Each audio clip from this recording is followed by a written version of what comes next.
On today's episode of Locked On Canucks, we take a look at the coaching staff of the Vancouver Canucks and how important it is to get this right. We also will look at Elias Pettersson, Thatcher Demko, and Quinn Hughes and how they could take their game from an all-star level to a superstar level and why it is so imperative for that to have the Canucks have any success. And also, the greatest British Columbia-born hockey players in NHL history. It's Locked On Canucks, and it starts now. You're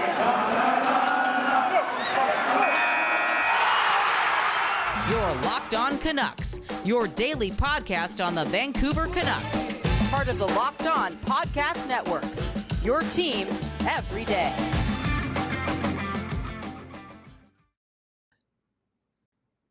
Hello, everybody, and welcome to Locked On Canucks on today's Wednesday. Yes, Wednesday. It is already half the week over, May the 25th. I'm, of course, your host, Justin Pooney. You can find me at _process sports on Twitter. Once again, please like and subscribe to our YouTube channel. We, of course, are free and available wherever you get your podcast services. I want to thank you for making Locked On Canucks your first listen of the day. So today, again, it's kind of in that lull period. We're in the, where the playoffs are going on.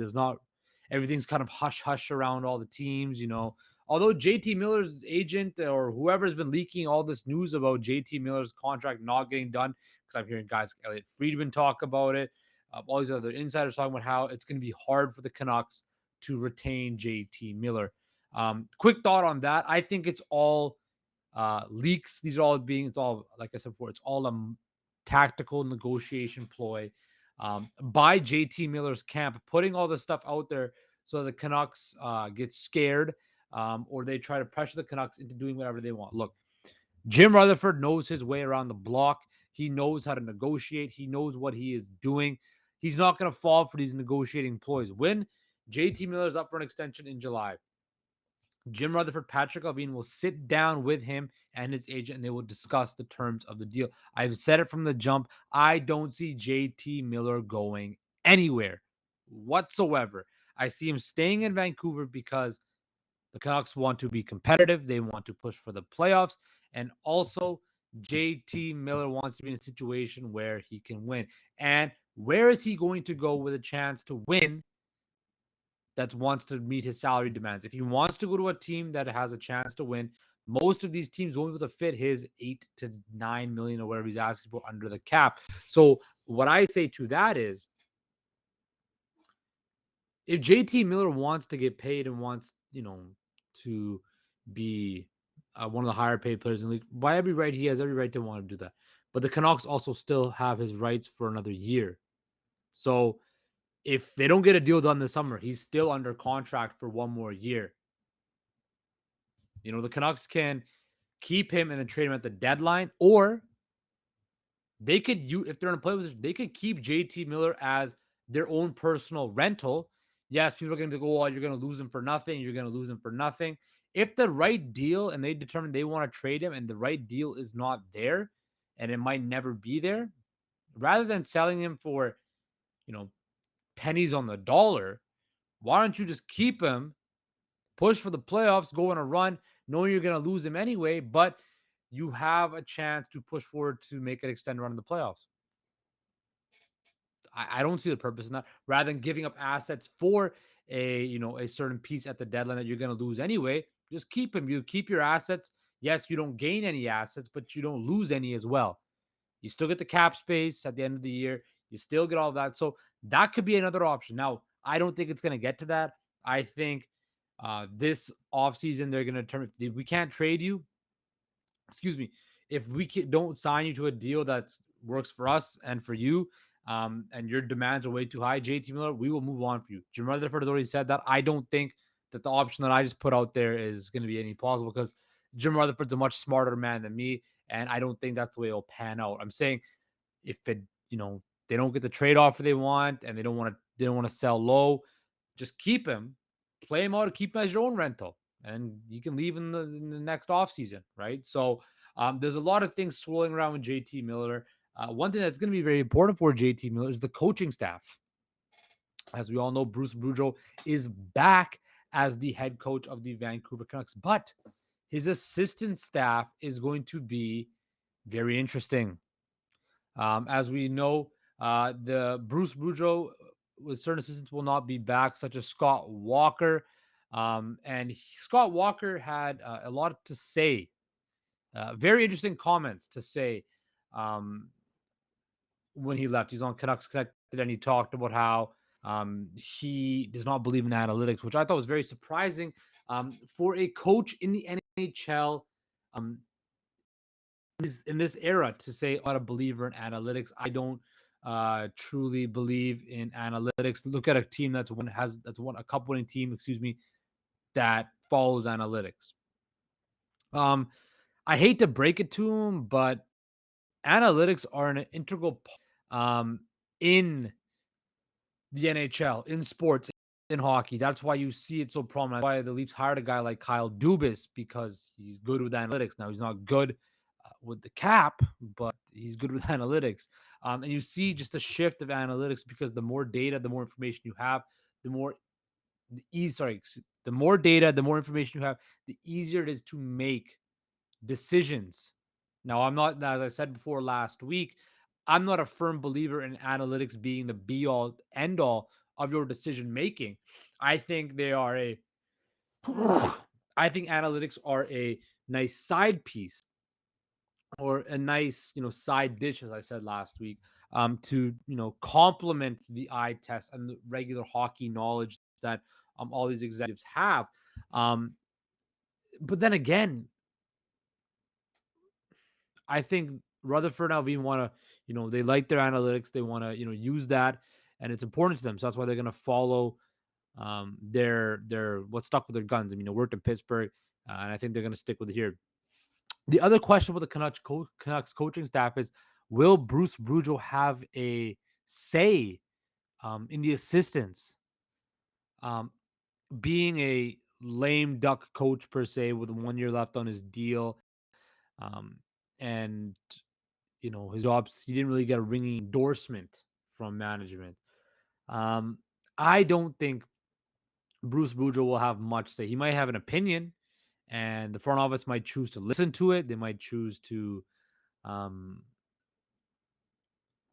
give it some sort of thought, but they're not gonna, listen to him, and he's not gonna pick and choose. I think Rutherford and Alvin from the get-go, you see them start stripping things down in this organization and building it the way they want to build it.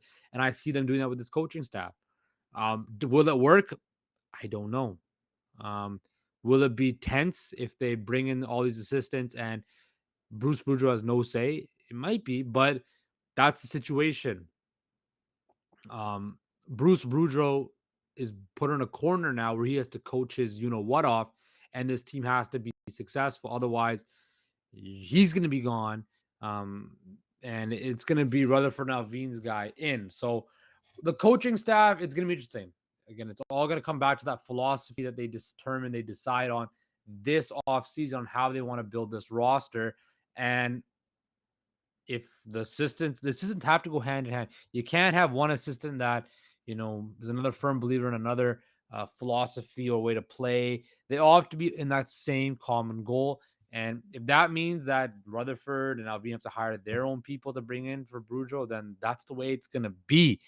So it'll be interesting to see how it shakes down. But it's also going to be interesting to see the development of Quinn Hughes, Elias Pettersson, and Thatcher Demko, the three cornerstones of this organization going forward, and how they can take that next jump from all-star level player to superstar level player, and how that is imperative if the Canucks want to be successful going forward. But first, I want to talk to you guys about Rock Auto. Rock Auto. This episode, is brought to you by Rock Auto. With ever-increasing numbers of makes and models, it's now impossible for your local chain auto parts store to stock all parts you need. Why endure often pointless and seemingly intimidating questioning and wait while the person behind the counter orders the parts on their computer, choosing the only brand their warehouse happens to carry? You have computers with access to rockauto.com at home in your pocket. You save money and time when using Rock Auto. Why spend 30, 50, even 100% more than some parts from a chain store or car dealership? Rock Auto is a family business serving do-it-yourselfers for over 20 years. Rock Auto is reliably low for every customer. They have everything you need: brake parts, tail lamps, motor oil, even new carpet. Go to their easy-to-use website today and find solutions for your auto part needs. Go to rockauto.com right now and see all the parts available for your car or truck. Right, Locked On in their How Did You Hear About Us section, so they know we sent you. Amazing selection, reliably low prices, all the parts your car will ever need. rockauto.com. So if you've been watching the NBA playoffs or the NHL playoffs, you're seeing players take that next step, ascend to that next level, ascend to from, you look at a guy like Luka Doncic, asserting himself from a young, budding superstar to clearly a superstar, and the guy who, once LeBron James is done and retires from the game of basketball, will be the face of the NBA. You're seeing guys like Andrew Wiggins wipe off the stench of being a bust when he never was, to a very, very important contributing piece um, to a championship contender. You're seeing Connor McDavid separate himself from the pack and show but he's head and shoulders above the rest. You're seeing a guy like Nathan McKinnon play at an elite level.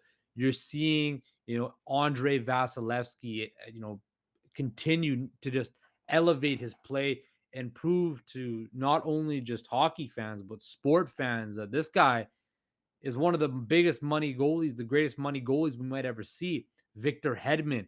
I had a conversation with somebody. Victor Hedman might not be Nick Lidstrom, but he's pretty damn close. He's probably the best defenseman of this generation. The way, he plays, especially in the playoffs. And it got me thinking. Canucks have 3 young all-stars on their roster right now: Elias Pettersson, Quinn Hughes, and Thatcher Demko. And I think we're all in agreement after seeing what's going on in the Battle of Alberta that the Canucks made the right decision keeping Thatcher Demko over Jacob Markstrom. It's very evident.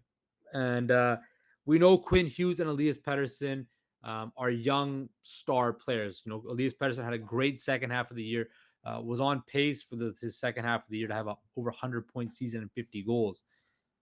How do they, bottle that momentum and take that next step from being, an all-star player or a very good young player to an elite superstar player? Well, it takes work, it takes drive, and it takes understanding, hey, I have to be better.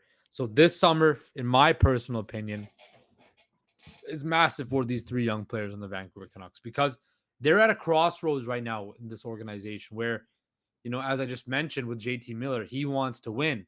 Bo Horvat's in his prime. Brock Besser is in his prime. These young players are reaching their prime. So if the Canucks want to do what we all want them to do and become a legitimate Stanley Cup contender and a playoff team, you have to have a superstar player. You have to have a top, 10 to 15 player in the NHL, whether that's a goalie, whether that's a forward, or whether that's a defense, or whether that's all 3. You look at the Tampa Bay Lightning: Kucherov, Hedman, Vasilevsky, even Stamkos. Pittsburgh: Malkin, Crosby, Washington, Ovechkin. Chicago: Kane, Keith, LA, Kopitar, Doughty. Right? You look at these teams that won titles. Now, everybody says that, hockey is the ultimate team sport or the ultimate team game. And it is, but you look at the teams that win. Even the St. Louis Blues that won a title, they had Alex Pietrangelo, who was, an elite defenseman. Vladimir Tarasenko was an elite forward. You have to have those elite players to win in this game. You take a look at the remaining teams right now in the NHL, in the playoffs. Connor McDavid, Leon Draisaitl, superstars in Edmonton. Calgary, Johnny Hockey, Matthew Tkachuk, superstars. Now, they're not the McDavid or Draisaitl, but they are, Johnny Hockey had 100 points this year, right? Out east, I just mentioned Hedman, Vasilevsky, Kucherov, Stamkos, superstar players. Sebastian Aho, superstar, right? Rangers, Artemi Panarin, superstar. Igor Shesterkin, superstar. So you look at these teams that are still in the playoffs. What do they have? Superstar players. Everybody talks about how you need to have a full roster and everything like that, which is true, you do, but you also need to have those elite guys. So that's where you need to see guys like Pettersson, Hughes, and Demko take that next step to become not just good players at their position, but the best of the best. And if you don't get that, then this team is going to be mediocre. JT Miller, as much as I love him, does not have superstar talent. He had a great year. Great year. But if you look at it, I don't see him going to get 99 points again. He might be around 5 to 75, but he's not going to be up at 90 once again. I don't think. This could just be an albatross year. Bo Horvat, 31 goals. Can you bank on that again? You could bank on 25 to 30. Brock Besser, if he stays healthy, 25 to 30. That's good, very good. But you need, a guy like Pettersson to get you the 50 goals or, 100 plus points. Quinn Hughes, maybe pushing 70 points as a defenseman. Thatcher Demko taking that next step as becoming the elite goaltender in the NHL. That is how you win in sports. You need to have your good young players develop into superstars. Whatever sport, football, basketball, baseball, hockey, whatever the sport is, you have to have young prospects that you draft and develop reach their maximum potential. Now, is Quinn Hughes' maximum potential going to be Cale Makar, who is a superstar in Colorado? No, I don't think so. But can he be like Cale Makar, a notch right below Cale Makar? Absolutely. Does that still mean he's a superstar? If Quinn Hughes can become a top 7 defenseman in the NHL, that will work. If Elias Pettersson can move into the top 10 of forwards, that can work. If Thatcher Demko becomes a top 5 goalie in the NHL, you have something there. Your secondary pieces fit in, but we need to see that next step, that next rise from these players, because as much as we love them, they also have to put the work in and make sure they reach that level. And people might be like, well, no, they need to build a better roster. They have a young core. I agree with that. But what can all get lost in the shuffle is the fact that you need superstar players to win. And right now, the Canucks don't have a superstar. They have superstar players. They have players, with superstar talent and potential, but they're not at that level yet. They're not. So this summer, what I want to see is Elias Pettersson come in shape, a little bit bigger, a little bit stronger, faster, and more durable.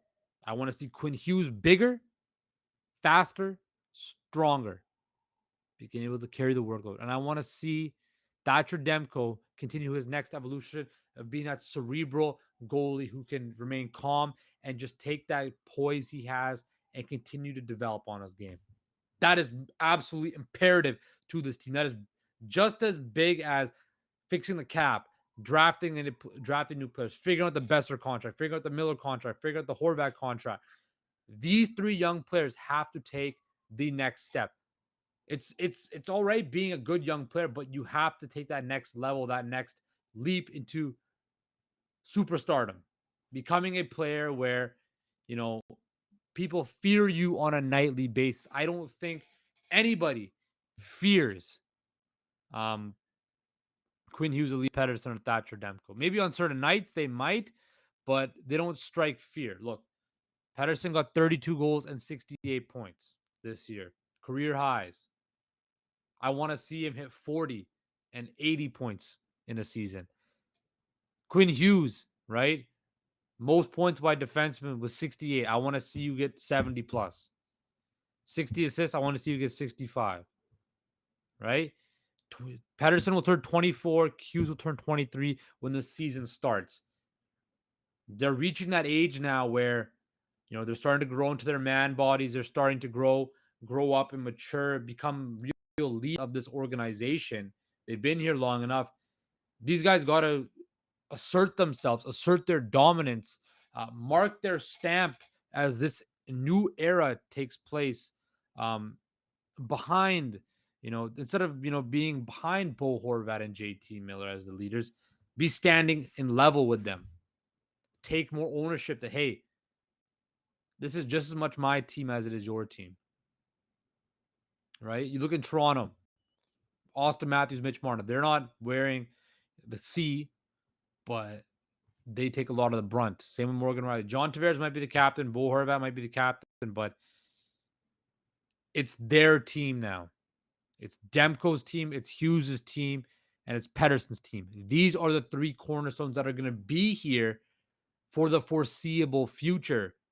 So it is time, just like the Sedins did with Naslin, just Linden and Bure did with the Smealer. You got to take that next step and become leaders and take over the team and franchise. And that is the only way the Vancouver Canucks will win every Stanley Cup or be competitive is if these three guys on this roster take that next step and become superstar players. Because one of my favorite sayings is you need big time players in big time games to make big time plays. And those three are big time players or have the potential to be. And if the Canucks want to be in those big time games, they need them to take that next step. So coming up after this break, something that's getting a little bit fun. Maybe not so much Canucks related, but province of British Columbia related.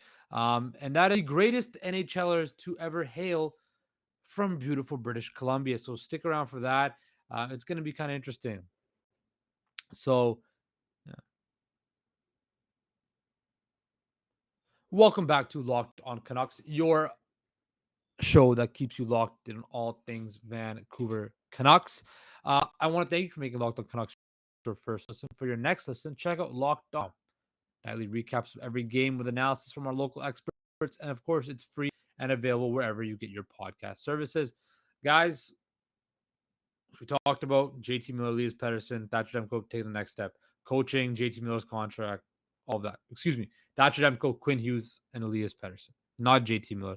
If he does take another step, that'd be even better. But right now, I want to talk about the province of British Columbia, my home province, best province in the world, and also a breeding ground for a lot of great hockey players.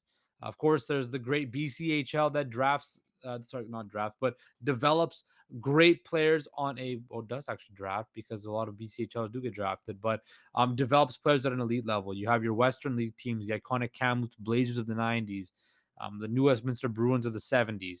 The Vancouver Giants have been a very, strong breeding ground for talent. But right now, I want to go through the greatest British Columbia born NHL players, in my personal opinion.